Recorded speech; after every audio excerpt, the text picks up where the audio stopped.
Hi, I'm Dr. Tom Lewis, founder of Real Health Innovations. I'm a medical scientist with credentials from the Harvard School of Public Health and MIT. Real Health Innovations is a health creation company with a focus on chronic disease. We help people slow, stop, reverse, and prevent the major diseases that affect the well-being of our society. What I want to talk to you about today is gut health. And so, gut health is arguably the first phase of really being healthy, where our immune system is really prolific and where digestion and absorption of nutrients start. So it's really critical on the first path to health. And it all starts with the stomach. The stomach couldn't be a more simple organ. It's just a piece of tissue where food comes in and the acid digests the food. We turn our solid food into liquid, it liquefies it. But there are a number of problems that emanate from poor gut health. The next slide shows you how intimately connected the stomach is with the rest of our gut in our torso. It takes up most of the whole cavity. But the stomach doesn't live in isolation from all these organs, from our intestine, pancreas, liver, kidneys, and so on and so forth. But if the beginning of our gut isn't effective at digesting our food, everything else will fall in line and not be optimal as well. And we're seeing symptoms from fatigue, constipation, cold sores, which is an autoimmune disease, skin rashes, and so on and so forth. GERD being one of the most profound signs, that is acid reflux, that your stomach isn't working well. High blood pressure, absorption of nutrients, mood disorders. Your brain is very much tied to your gut, producing the serotonin. Serotonin is produced in the gut, and also your brain has very high energy demands, so it needs good absorption of nutrients and getting those nutrients into our bloodstream. So it's a real simple process actually to improve gut health. And it all starts with bringing the proper foods into our stomach. So if you look at this diagram, I won't go over every single one, but these are the fast foods, the processed foods, the convenience foods, which tends to set our gut off kilter. And the first warning sign is the heartburn. So I simply recommend shop the outside aisles of your grocery store and you'll avoid most of these foods. The problem with the antacid solution, it's instantaneous gratification. You may feel better, your stomach may feel better when you take them, but they're setting up a whole cascade of poor health.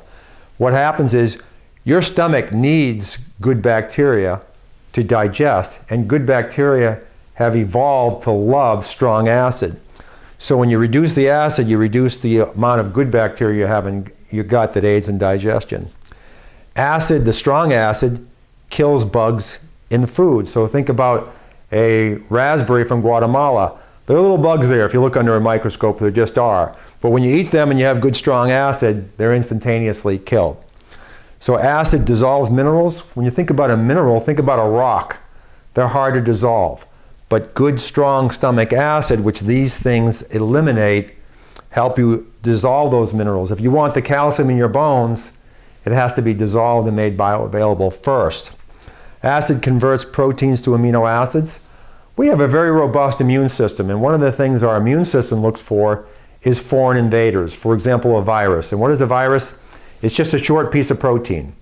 When we eat food, meat, vegetables that have protein in it, we have a long string of protein, and then our stomach and our digestive system breaks it down to the basic building blocks of life, amino acids.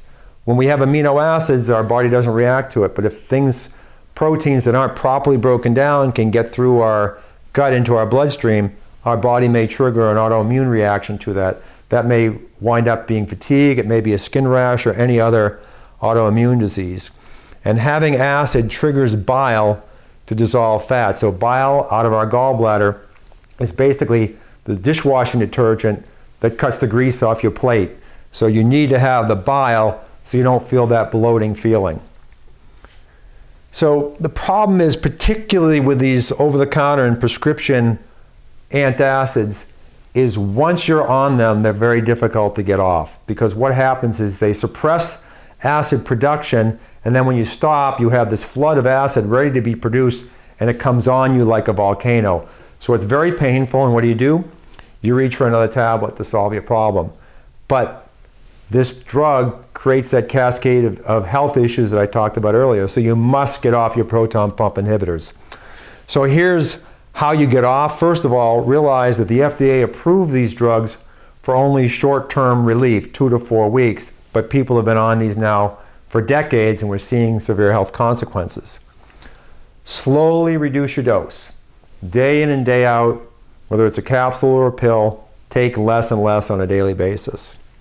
ACV, apple cider vinegar. This will help with reflux episodes. So if you feel a reflux episode coming on, rather than reach for your proton pump inhibitor, take a little apple cider vinegar diluted in water or have a pickle or something else with a good source of acid. The acid will actually shut the valve that the reflux material is coming through. So that's very helpful. Now, some people with stomach ulcers or other medical conditions probably need doctor's advice before they do this. Fermented foods are already partially digested and they have good bacteria. So it helps with reflux.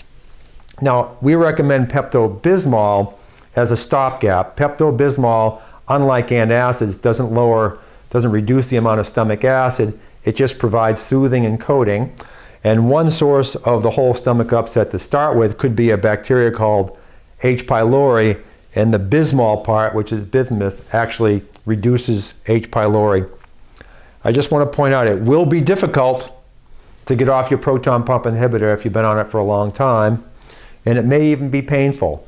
We've had people take 9 months, we've had people take only 6 days using this formula to get off the proton pump inhibitors. But I guarantee you, once you're off them, your health will improve. So let's look at some other tips to great gut health. Whole foods, high micronutrients. A lot of whole foods actually have bacteria in them. For example, cabbage is a great source of bacteria. Fermented foods have good bacteria. Apple cider vinegar helps shut that valve and reduce reflux. Probiotics help build the bacteria.